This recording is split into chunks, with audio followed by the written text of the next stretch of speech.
Greater Bengaluru ಪ್ರಾಧಿಕಾರದ ವ್ಯಾಪ್ತಿಯಲ್ಲಿ ಬೀದಿ ಬದಿಯಲ್ಲಿ ಯಾರ್ಯಾರು ವ್ಯಾಪಾರವನ್ನು ಮಾಡ್ತಾ ಇದ್ದಾರೆ ಅವರೆಲ್ಲರೂ ಕೂಡ ಗುರುತಿನ ಚೀಟಿ ಅಂದರೆ ಐ ಡಿ ಕಾರ್ಡ್ ಕೊಡ್ತಕ್ಕಂಥ ಕೆಲಸ ಈಗಾಗಲೇ ಶುರುವಾಗಿದೆ. ಬಟ್ ಆದರೆ ಈ ಒಂದು ಐ ಡಿ ಕಾರ್ಡ್ ಕೊಡ್ತಾ ಇರ್ತಕ್ಕಂಥ ಕ್ರಮದ ವಿರುದ್ಧ ಬೀದಿ ಬದಿ ವ್ಯಾಪಾರಿಗಳೇ ಆಕ್ರೋಶವನ್ನು ಹೊರಹಾಕ್ತಿದ್ದಾರೆ, ಅಸಮಾಧಾನ ಹೊರಹಾಕ್ತಿದ್ದಾರೆ. ಯಾಕಂದರೆ ಇದು ಟೋಟಲ್ ಆಗಿ ಇನ್ವ್ಯಾಲಿಡ್ ಆಗಿದೆ. ಯಾಕಂದರೆ ಸರಿಯಾದ ರೀತಿಯಲ್ಲಿ ಈ ಕಾರ್ಡ್ ವಿತರಣೆ ಆಗ್ತಾ ಇಲ್ಲ ಅಂತಕ್ಕಂಥ ಮಾತುಗಳು ಕೇಳಿ ಬರ್ತಾ ಇದೆ.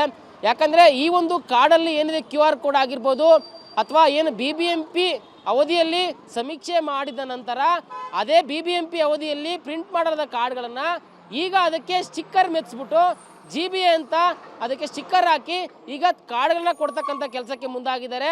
ಬಟ್ ಇದು ಪೂರ್ತಿಯಾಗಿ ಇನ್ವ್ಯಾಲಿಡ್ ಆಗಿದೆ. ಅಡ್ರೆಸ್ಗಳು ತಪ್ಪಾಗಿದೆ, ವ್ಯಾಪಾರ ಮಾಡ್ತಕ್ಕಂಥ ವಿಧಗಳು ತಪ್ಪಾಗಿ ಮೆನ್ಷನ್ ಮಾಡಿದ್ದಾರೆ, ಮತ್ತು QR ಕೋಡ್ ಸರಿಯಾಗಿ ಸ್ಕ್ಯಾನ್ ಆಗ್ತಾ ಇಲ್ಲ. ಈ ರೀತಿ ಸುಮಾರು ಸಮಸ್ಯೆಗಳಿದೆ.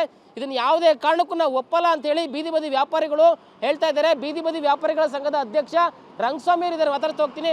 ಸರ್, ಈಗಾಗಲೇ ತುಂಬ ವಿಳಂಬ ಆಗಿತ್ತು ಐ ಡಿ ಕಾರ್ಡ್ ಕೊಡೋದಕ್ಕೆ, ಬಟ್ ಕೊನೆಗೂ ಕೂಡ ಕೊಟ್ಟಿದ್ದಾರೆ. BBMP ಅವಧಿಯಲ್ಲಿ ಸಮೀಕ್ಷೆ ಮಾಡಿ BBMP ಅವಧಿಯಲ್ಲಿ ಪ್ರಿಂಟ್ ಮಾಡಲಾದ ಕಾರ್ಡ್ಗಳನ್ನು ಈಗ ಕೊಡ್ತಾ ಇದ್ದಾರೆ ಸ್ಟಿಕ್ಕರ್ ಮೆಂಟ್ಸ್ಬಿಟ್ಟು. ಯಾಕೆ ಈಗ ಮಾಡ್ತಾ ಇದ್ದಾರೆ ಅಂತ ಇದು ಕರ್ನಾಟಕ ಸರ್ಕಾರ ಗಮನಕ್ಕಿಲ್ಲ. ಒಂದು, ಇದು ನಮ್ಮ ಗ್ರೇಟರ್ ಬೆಂಗಳೂರು ಪ್ರಾಧಿಕಾರ ಅಂತ ಹೇಳಿ ತುಷಾರ್ ಗಿರಿನಾಥರು ಮತ್ತು ಮಹೇಶ್ವರವರು, ಈ ಕೆಳಮಟ್ಟದ officer, IS officer, KS officer ಯಾರಿಗೂ ಗೊತ್ತಿಲ್ಲ, ಇದ್ರ ಬಗ್ಗೆ ಕಾನೂನು ಬಗ್ಗೆನೇ ಗೊತ್ತಿಲ್ಲ. ಈಗಾಗಲೇ ನಾನು 3 ಮನವಿಯನ್ನು ಕೊಟ್ಟಿದ್ದೀನಿ. ಇದನ್ನು ಕಾರ್ಡು ಬೃಹತ್ ಬೆಂಗಳೂರು ಮಹಾನಗರ ಪಾಲಿಕೆ ಆಗಿರ್ತಕ್ಕಂಥ ಕಾರ್ಡು ಸಂಪೂರ್ಣವಾಗಿ ಬಂದ್ ಮಾಡಿ ಹೊಸದಾಗಿ ನವೀಕರಣ ಮಾಡಿ. 60-70 ಲಕ್ಷ ಖರ್ಚಾಗಿದೆ ಸರ್ ಅಧ್ಯಕ್ಷರೇ, ಅದು ಮಡಿಕೊಂಡು ನಾನು ಏನು ಮಾಡೋಣ, ಅದು ನಮಗೆ ಬೇಡ, ಕೊಟ್ಬಿಡೋಣ.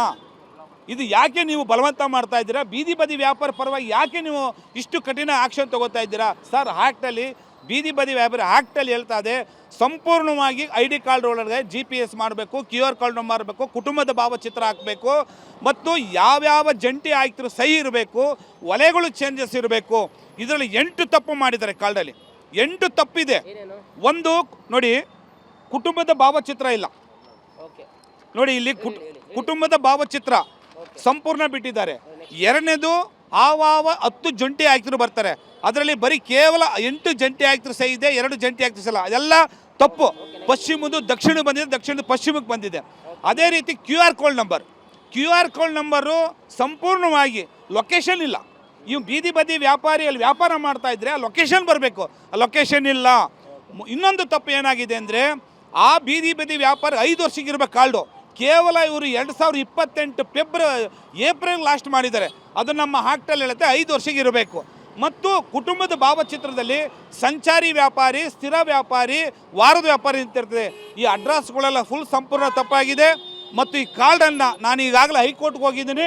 ಹೈಕೋರ್ಟಲ್ಲಿ ನಮ್ಮ ಪರ ನ್ಯಾಯ ಬರುತ್ತೆ ಅಂತ ನನಗೆ ವಿಶ್ವಾಸ ಇದೆ. ಸುಪ್ರೀಂ ಕೋರ್ಟ್ ವಕೀಲರ ಹತ್ರ ಮಾತಾಡಿದ್ದೀನಿ. ಈ ಕಾರ್ಡನ್ನು ಹಿಂಪಡೆದು ಟೋಟಲ್ 26,700 ಕಾರ್ಡ್ ಹಿಂಪಡೆದು ಹೊಸದಾಗಿ ನವೀಕರಣ ಮಾಡಿ ಅವ್ರಿಗೆ ಕುಟುಂಬದಲ್ಲಿ ವ್ಯಾಪಾರ ಮಾಡೋಕ್ಕೆ ಅವಕಾಶ ಕೊಡಬೇಕು ಅಂತ ನಾನು ಕೇಳ್ಕೊತಾ ಇದ್ದೀನಿ.